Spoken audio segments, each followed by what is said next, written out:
Hey, Disruptors, Carrie here, and I always love to do a podcast when I have other people on it. And here I am doing my podcast from my new kitchen, which I'm super excited about.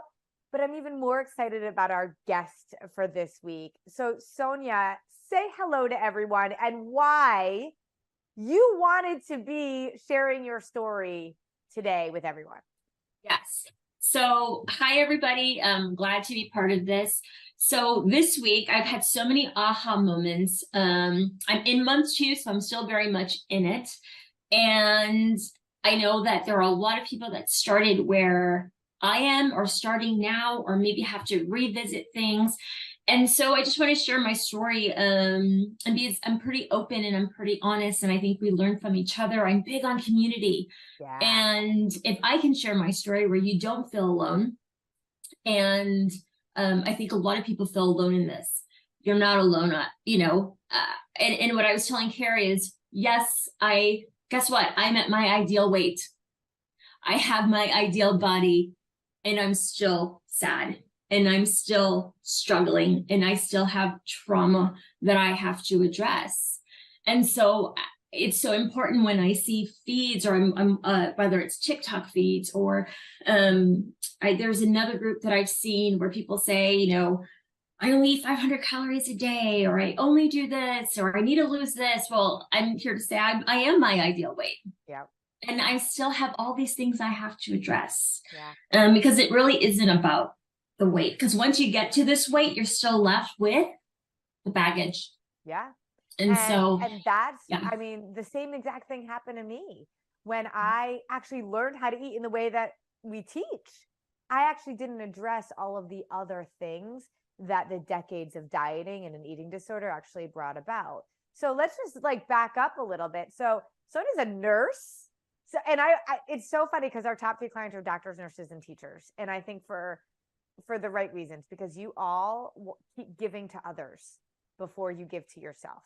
And you do enough to stay alive and then struggle with the rest. And also you would think the doctors and nurses have some education on really what we need to do. And I know that I'm re-educating all the time, the healthcare profession, but there's a lot.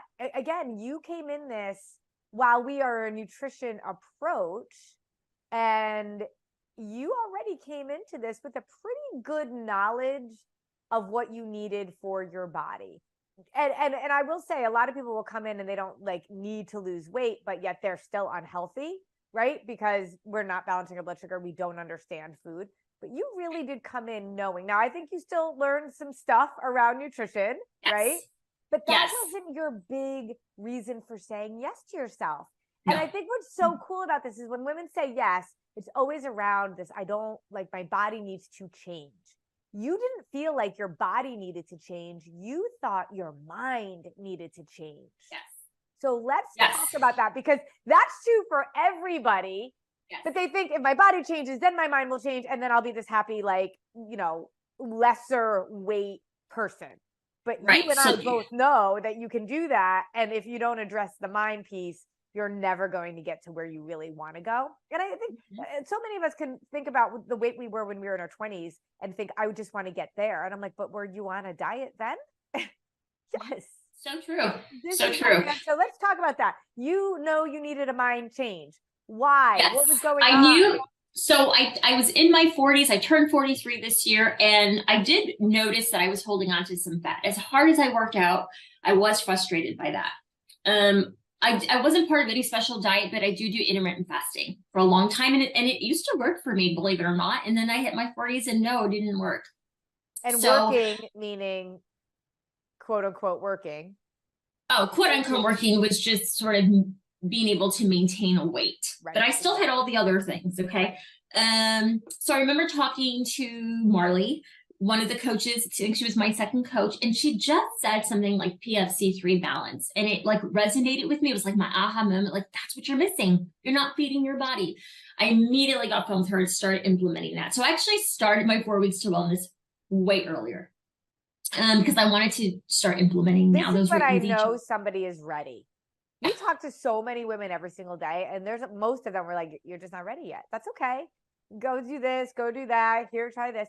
But you were like, I am ready. And when you were just Yes. like all in right Yes. there, it's like, those are the women I know are like, oh, she's going to rock this. Yeah, and it honestly, it was crazy to me the amount of food I was eating. Like I was like, really? Like I can eat? And it's crazy. Now here I am 6 weeks later, and I literally every 3 hours my body tells me. I have learned to increase certain meals after a workout because I'm hungrier sooner. Yeah. So I've learned to make adjustments. You're becoming your own nutrition coach.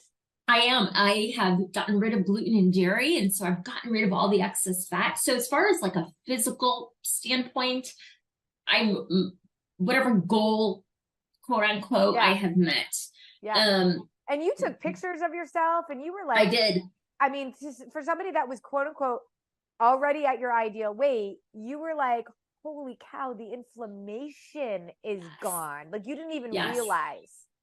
Yes. I call it like a callus. You know, we get a callus on our hands. We have this callus on our body. And once we get rid of that callus, we don't even realize. Now, I should say, deciding to not do gluten and dairy is a choice you made. I didn't tell you to do that. No, I think so I get the reasoning why we say let's get rid of inflammatory food, and then reintroduce it. I have had terrible eczema my entire life. I mean, I used to get made fun of in school because I would have these terrible flare-ups, and it looked like I had like leprosy. It was terrible. Aww. Up and through adulthood. And I have a prescription strength medication I put on. And then all of a sudden I'm like, oh my gosh, it's gone. It's completely gone. I thought, no way. I mean, I can't believe it. This is what I say. If we don't, it's insane. It's like a foundational thing. How do we not all know this? Yeah, it's insane. So when I was able to reintegrate it, I started, and mind you, we eat Dave's Killer bread here at home. We're pretty healthy home. And so that's the bread we have here. And immediately I tried it for 2 days in a row. I was tired, I was sluggish, and my eczema was starting to come back. So for me, it's not worth it. You know how to listen to your body. It was happening before you, but you had that callus, and so you weren't really sure what it was saying. Right. It's so true. And I'm lactose intolerant anyway, but I was trying to sneak in like Greek yogurt or, lactose-free cottage cheese. I tried doing that. My stomach got bloated. Not worth it to me. Yeah. I don't even miss it. I don't even miss it. There's so many other things. Yeah. And I love that. You're listening to your body. And that's what intuitive eating is really all about. Intuitive eating is taught kind of like in a backwards way to me. Like you can't be intuitive with your body if you're not actually on the same page as it. No, it's so, and I will tell you, my biggest thing is coffee. So anyone, and like you said, you drank so much coffee. I'm a night nurse. I drink the darkest roast coffee you can think of, black, no sugar, nothing. And I drank almost a pot before I go to work. I thought there's no way I can give this up. There's no way I can give this up. Well, I did. Stuck with green tea. Realized I didn't need it. Realized it was a habit. When you're fueling your body, it's this natural energy. Yes, it's more balanced. So I tried to reintegrate it. I felt so sick. I could feel the spike in my sugar. My body without sugar. I don't even use sugar. I just have the dark roast coffee. I was having heart palpitations. There was too much caffeine. So then I brought it down to a quarter cup. Even a quarter cup is too much for me. Wow. And I thought, that you're knowing your body. And again, I'm not telling you can't have coffee. No. I'm educating you to listen to your body. And I think that's what's so cool. Yeah. So now I don't even drink it. You came into this thinking, I didn't really need the nutrition part. I need the mind part. And then you got all this nutrition part. But let's talk about the mind stuff. Yes. Okay. So the mind part is the most exciting. Yes. So quick backstory. Obviously everybody has trauma, but I would say the most recent trauma that probably put me in a rut was I got divorced a few years ago. Long, ugly divorce. And then right after my divorce, within 2 months, he passed away tragically. Oh my gosh. And I have 2 boys that were very young at the time. So mind you, they wake up and I had to tell them this. Oh my God. And that was so traumatic. But I'm mom and I don't get to fall apart. Okay. At this point, I'm not remarried. It's just me and my boys. I live in a suburb of Austin. When I was married, we moved from Chicago to Austin for work. He was in technology. And so I have no family here. And I have to pick up the pieces. Oh my And God. so what I have done my entire life and what I had to do to survive was compartmentalize. Mm. And so that's how I lived. You just compartmentalize and compartmentalize and compartmentalize. And I realized it was just an avoidance. Yeah. So now here I am several years later, I'm remarried, healthy relationship, have done a lot of therapy, but I knew that there were certain things that I was avoiding because it's such a trigger, but it was keeping me from growing and it was keeping me from being present. And with your program, I knew those were the demons that I was going to have to So address. say more, because that's really interesting to be able Yeah. to know I've got these issues, and Mm-hmm. I think this nutrition plan is Mm-hmm. actually going to help me address them. Yes. I thought that, and mind you, I had only watched your promo video. I think it's like 20 minutes Yeah. long. Yeah. And I remember being at work and it just, and I'm religious and I really believe in God. And I really had said a prayer not too long ago where I thought, I really need to address these things, Lord, but I hear this don't from know women. how to do it. I hear this from women all the time. They were like, I prayed about it, and then like literally you came into Yeah. my feed. And here's the thing, I see TikTok things all the time. I never ever listen to them. I think it's garbage. I don't like what they promote or what they stand for. So the fact that I even listened, but I think the trigger was it's really not about that weight. It's Right. it's who what is your why and what is your who. Okay. We And were so all put on this earth for a purpose, and we keep acting like it was to find the right diet and to weigh a certain amount. yeah. And if we don't get So healthy, we're never going to go do the things. so Like, true. yeah. Right. But if we're not healthy mentally, then you can't even, and here's what I think, and it's just my opinion, I think when you are healthy in your heart, in your soul, in your mind, the nutrition part will just come. That's Your weight will, that excess weight that you have will just shed. I am in constant fight or flight, constant, that I didn't even realize that was my normal. That's what And I talk about. Think about self-awareness. You were aware enough to know you needed something. Yes. But you weren't aware enough to know, like, even in the moments that you were in struggle. No, and what I loved about and what I trusted in, and that's with talking. Marley's amazing. Everybody in your staff is amazing. Marley, I mean, aren't you and Marley in the same town? Yes, we're going to lunch next week. I'm so excited. That to me is like where the God thing comes in. I remember I rarely take initial calls, but if I do, because our team's super busy, I always say I talk to the woman I was supposed to talk to. I remember once I talked to a woman who lived 4 miles away from me. That's like, it's so true. So crazy. And so that's funny because I mean, with all of our coaches, they live all over the country, and the fact that you guys are right in each other's backyard. It's so true. It's so true. But she said things that really resonated with me, and she was the perfect person for you to talk to. Just her really story alone, you know. Yeah, she really was. But I knew that I wanted to be more present. I knew I had to address these things. Yeah. And in talking to her, and she said, "Oh my gosh," you know, I was telling her a little bit of these things, and what I love about your program. And mind you, I'm still very much in it. Yeah. And I'm in the part that's really difficult for me right now. Like doing my ideal week, I'll have to tell you really quickly in a moment. I actually just boxed Shannon this morning. Your coach. I had a huge aha moment this morning with my husband. But it's like you say, it's 1% every day. And so I'm never really overwhelmed. And you have created such a path that it is doable. I don't care where your trauma is or where you're at in your life. I don't care. It's so doable, and it applies to everybody. And just really quickly, you know, yesterday I worked on systems, and, you know, as I'm doing my systems, I'm realizing, oh, you know what? Your job isn't actually the problem. It's you've not set boundaries. You're a night nurse. I'm a night nurse. We call them rackets. What were the rackets that were going on in your brain around being a night nurse?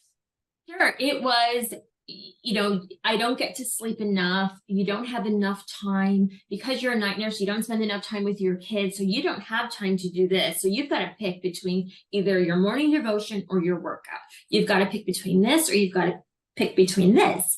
But actually, when I did my ideal week, I actually don't have to pick between anything. What I have to do is set healthy boundaries. And what I kept coming up with was my husband, it's sabotaging me, and I'm letting him. He has a business and he requires a lot of help. My husband has OCD, and he has ADHD, and everything is a fire for him. And I try to be supportive. And when he wants something done, He's someone that does things in the moment. He's not a procrastinator, but he also can't pick and choose what's important and what's not. Yeah. And so I have allowed him to sort of, when I'm home on my off days, to take advantage of most of my day with petty things that apply to him, instead of taking care of myself or taking care of the things that I need to handle. And so this morning. And it would have been easy to be like, well, I have to, so I can't. What got you over the hump of like not using his needs as you're a nurse? Absolutely. So what I did was, when I did my ideal week, when I had to put it to paper, I saw, if I had my ideal week and I'm not troubleshooting with him all day, wow, you have so much time within the day and you still have blocks of time to help him. Wow. But you've got to maintain that same schedule. Like I do my workouts. He knows not to bother me. He already knows, don't talk to me for an hour. You put those boundaries in place. Yes. But I was not saying that I was worthy enough to have the extra hour, that you're more important, or what you have to do is more important.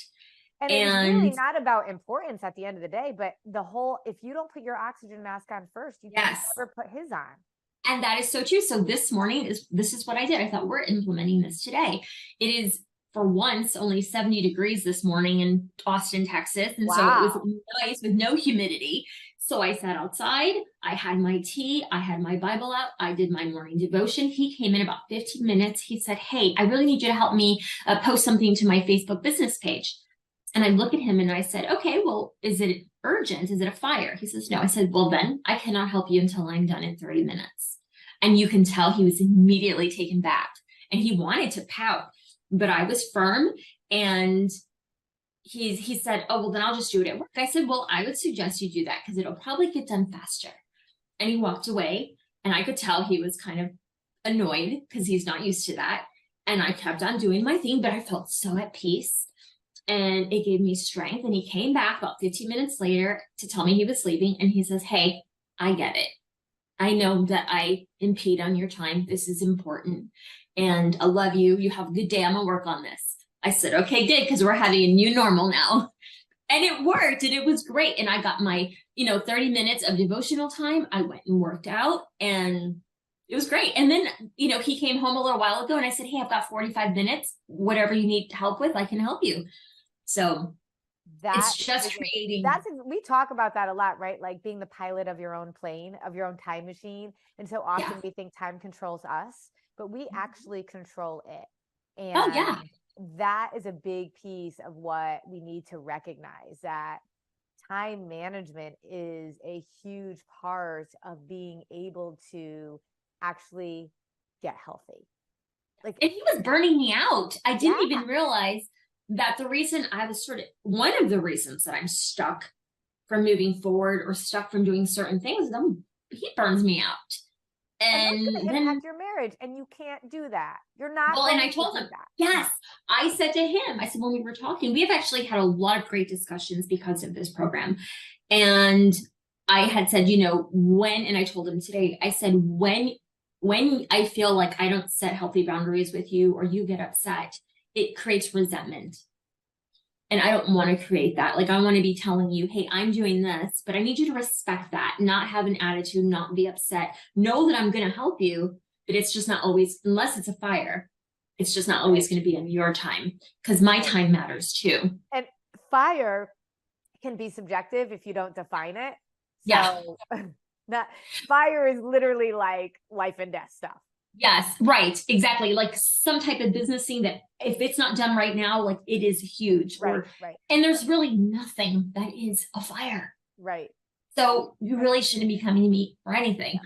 It's a really big deal, because when we don't have this level of self-awareness, we become this victim of the chaos around us. And because we're the mom, we keep everything together. We just feel like we have to handle this chaos. And what you're showing all of us right now is that by being more aware of what's going on, and by looking at even just our week, our time, we're going to be able to get back so much more control and be better for other people. Yes. Yeah. I don't think I realized how out of control I was. Yeah. I mean, I I think really that's was. interesting. It's just like your Yeah. body, right? You didn't realize how inflamed you were until you actually do the things that you need to do to be able to, heal that.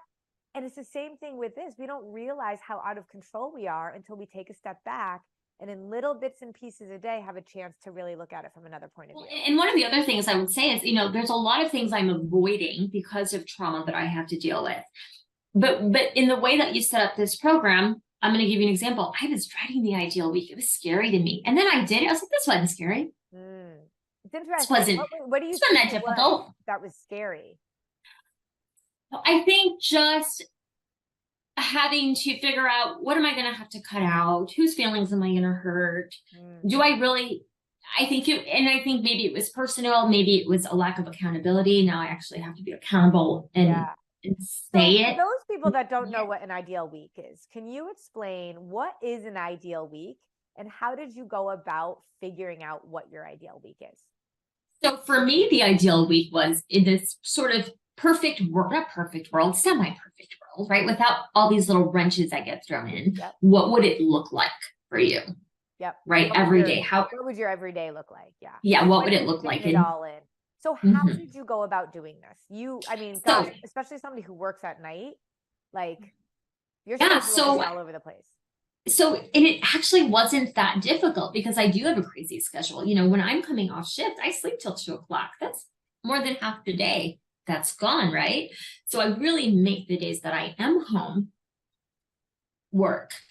So it's making sure, I'm getting up. I'm going to be honest, before I started the 4 weeks to wellness, I would sleep till noon or 1:00 every day just to catch up on sleep deficit. Guess what? I feel great. I don't have to do that anymore. Wow. Okay. So I'm making more of my day. Now I'm up by 8:00. Today I was up by 7:15. I'm starting my day earlier so I can take advantage of the time. So I have self-sabotaged myself. Yes. No, you can't get it back. Yeah. So I'm going to bed earlier. Before I would be up till 1 or 2 in the morning. Nope, no more. By 11:00, I tell my husband, I am going to bed, whether you're with me or not. So my guess is you're setting boundaries for yourself with your schedule, but also fueling yourself correctly with food. Yes, that made all the difference. Yes, that made fueling my body the way that it was supposed to. And I will tell you, a lot of people don't eat before they go to bed. I do. I feel great. Me too. I don't wake up starving. Yep. So I started doing things, it's crazy because I know I'm backtracking. I'm a nurse. I work with nothing but women and they are constantly talking about their weight. I have several that are on that Ozempic shot and they freak out with how much I eat. They cannot even believe it. It's insane. But yeah, I'm fueling my body the way it's supposed to and my body trusts me. And in return, I feel great. I wake up feeling great. I wake up feeling just motivated to start my day and not just wasted and sluggish and all those things. So the goal that I'm setting for myself is, wake up, have breakfast, do my morning devotion, get my workout, get my shower in. And then every day it's tackling something. Usually my first day of the week off shift is my grocery day. Next day is my cleaning day. Next day is the laundry day. I don't do everyone's laundry. It all planned out. Yes, I've really made it. Now I'm very lucky. My husband helps tremendously and my kids really help to maintain our home. So I'm not the mom or the wife that does everything. Well, I don't know that it's luck or if it's the way that you set things up. Let's be honest. Yeah. Right. No, you're not lucky. You have set that up. And that's what we all need to do, especially because our goal is to raise independent adults. Let's be honest, right? And if we don't show them and expect them to be able to do things, not just for themselves, but also for others in the home, then how are they ever going to be an independent adult? No, it's so true. My kids tease because they don't get allowance. I said, why would I give you allowance? You live here. Yep. Why would I pay you for cleaning your room? That's insane. So no, get a job. Yep. That's exactly. But I love that. Yeah, so every day it's tackling something little every day. And wouldn't you know, I have more and more free time because I'm starting my day earlier. I feel better. I'm making the most of my day, but not creating chaos, not where it's activity after activity. I do have moments throughout the day where I can sort of take a breath, read a book, go get my nails done. You have to have margin. But when you're intentional about your time, it doesn't fly away like it does. I mean, how many times can we be on our phone and all of a sudden you're like, holy cow, 45 minutes just went by. And we Very have true. no recollection of like any of that time. And what did we really get accomplished? Right. Mm-hmm. And so, Mm-hmm. and I'm not saying you never mindlessly scroll, but when you're intentional about like, okay, I got some downtime right now, let me pick up my phone. Fine. Right. I love So that. yeah, so I'm definitely being that. I mean, that's the key. I feel like that's the running word in my head all the time. I'm being intentional in everything that I do. I love that. And so, and how does it serve me? I love that. How does it serve me? How does it serve my body? Does it serve my family? You know, and so. And by serving you, are you serving your family? And I think that that's so important. So many times I'll say to women who are like unsure about whether or not they want to, you really make the investment, just not just in finances, but in themselves, right? And I'm like, if your kids needed this, you would do this for them in a second. We don't always feel like we have the value to do this, but yet we are doing this for our kids. Do you feel like in the 6 weeks, 6 weeks is all you've been with us? Like, do you feel like you're already improving, I guess, in areas of like motherhood and wifehood and all of that? Yes, I would say, okay, so my commute is almost an hour each way. Oh so I my listen gosh. I listen to, so mind you, that eats up a lot of my time for my days as well, but I make the most of it. I listen to all the coaching calls. I listen to all the mindset calls. And so it has really helped to shape my mindset, the rackets that you tell yourself. That are not true, but guess what? They'll be true. If you keep saying them, you create the reality that you believe. And so it's helped me to be more positive, even with my husband. If he's going through something, you know, we can talk about, hey, you're letting that racket get in the way. What's real and what's not real. Let's talk about with my son is 17. He's a junior in high school, and you know, he's hormonal and he's a teenager. And so we always talk about mindset. He's hard on himself. School does not come easy to him. So let's put things in perspective. If we tell ourselves we're dumb, if we tell ourselves those things, well, that's what you give. Knowing all of this and then knowing how to change your language with your own kids is huge. And, you know, for years, this is what I would do with Grace, but I never knew if it stuck. And now I see her as a freshman year of college. And not only does she call me every day for like a coaching session, but I see how she's functioning as an independent adult. And I'm like, oh my gosh, you are eons beyond where I was at your age. And that's what this is all about, changing our family tree.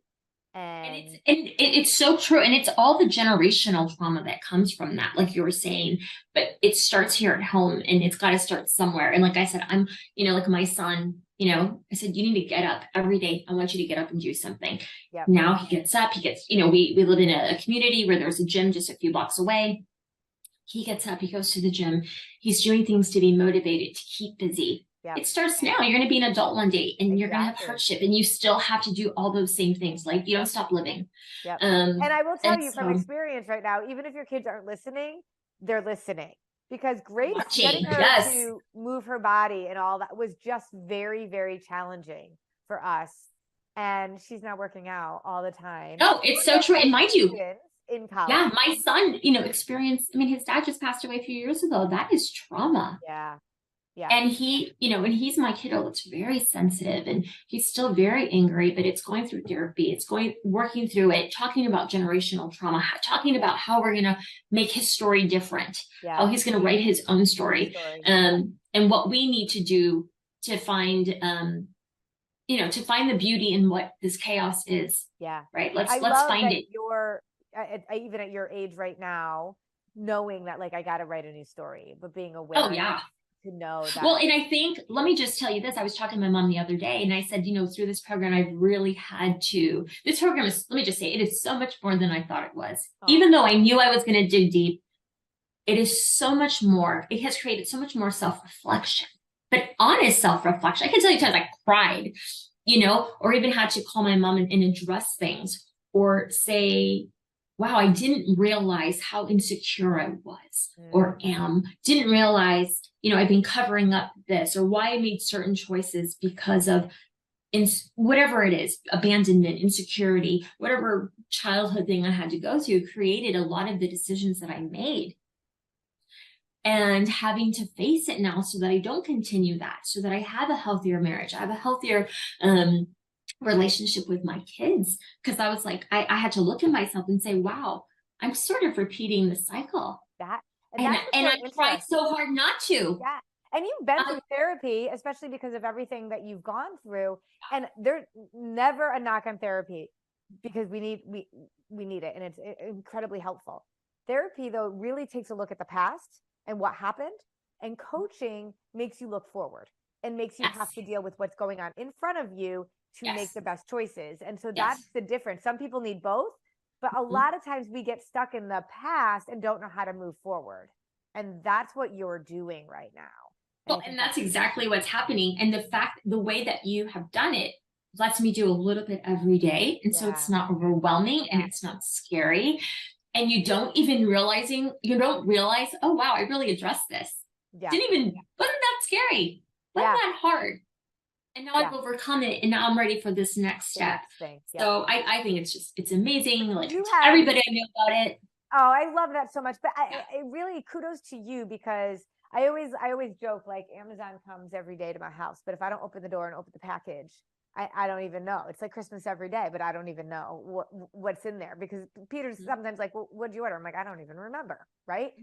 I have to actually go and open it to be able to see what was inside. And I think that that's so much of what you have been doing, with such an open heart and mind and desire to be able to soak it all in, that it's just permeating through you. And that's what we look for when we invite people into our family like this. So I'm excited for you. I'm excited for your marriage, for your children, and for all the people, your patients, and everybody else that you come across, because again, you putting your own oxygen mask on means you're going to be able to do so much more for others.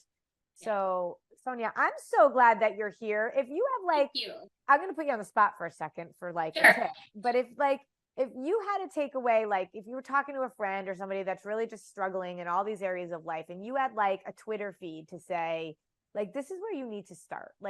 Just think about this or this. What's your advice for somebody like that, that's sort of all over the place and doesn't know really where to go? Gosh, that's a good question. I know. Are we talking about just mental? Are you talking about somebody who is, let's say that they're in this place, because a lot of people that we talk to, right, they feel like they need to lose weight. They're doing diet after diet. That the mental piece is all over the place. So here's what I always say, because I have this discussion quite often, actually, with a lot of men, and really big, or women, men too. My husband, just so you know, my husband, if you saw him, he's perfectly fit, but his blood work does not say that. And so he makes me laugh, because he actually just had ice cream the other day. He's like, but I had 4 egg whites with it. It's awesome, but he's lost 30 pounds. But that question actually comes up a lot. And what I always say is, it's never about weight. It's never about weight. When you love yourself, I feel like, and when you've addressed things that have hurt you, whether it's the little girl in you or the grown up in you, then you want to fuel your body and feed your body the way it's supposed to. It just naturally happens that way. And the weight you'll be at your ideal weight, whatever that weight is, and you'll be healthy. But until you address those things, you're going to always be in this constant fight with yourself. And and so that's probably what I would say. And just really quickly, like I said, I do my morning devotion, and I always feel like you need to hear what you like on that day. And today it was about prayer, and it was basically saying, prayer isn't about bringing your list of things that you want to God. It's about bringing this list that you already signed blank and saying, do with it as you will. Oh, I love it. Right? Put on there whatever you think it is that you need, because I don't know more than you. And so that's kind of what I've done with your program. I'm saying, I'm a blank sheet. I'm going to sign it, right? Scary, financially scary, big investment, but I'm trusting you. I'm trusting myself. I'm trusting this program, but I'm going to do my part, right? I can't just let you do your part. I've got to do my part in this. And it's signed, and I'm going to see what happens, right? So that's really the approach that I went into it with. That your program is just sort of that was my prayer. And this is how it's going to come to fruition. Yeah. And I love So, that. And and you listened, you yes. saw the signs in front of you. Right. And yeah. And I worked on being still. I think a lot of people don't stay still. Be still. You'll hear it. Well, You'll we feel just had it. a coaching call last week in our membership group. And I think I shared with you guys is the sign that I saw in my daughter's school from a teacher who writes a new kind of thoughtful wisdom kind of thing every day. And this one was, don't surround yourself with yourself. It was something like that, right? Oh, it's true. And you say so many, even your adoption story with your mom having the money, the exact amount of money. I'm thinking, oh my gosh, you don't even know how that pulled on my heartstrings. I thought, there's so many kind of opportunities to be able to see that, how we think about what we do at Disruptive Nutrition, especially, is aligned with what we all really need. And however, though, if you don't open the door and open the Amazon package, you're never going to know what's inside there. So, and if you don't put the work in, you're always going to have this yo-yo dieting. You're always going to be looking for the next thing. Next thing. Yep. And you're never going to get there. It's just not going to happen because it isn't about that. It isn't about. It just feels like such an unsatisfying life. And that's what makes me so sad for so many women, because we know what's possible and you're seeing it. And I love this. So what we got to do is check in with you in another 6 weeks or so and just see where you are and how much more you've evolved. You've already taken so much away, and I just can't wait to see what happens next. Sonia, thank you so much. I'm looking forward to month 3. Shannon's like, you're really gonna like month 3. Oh, it's my favorite. So I can't wait for you. Make sure you text me and tell me all the things you're loving. I will. Will. Thank you for having me. Sonia, thank you so much. It was so good to have you here. Thank you, guys. Everybody have a good day. Bye. Thanks, Carrie. Bye.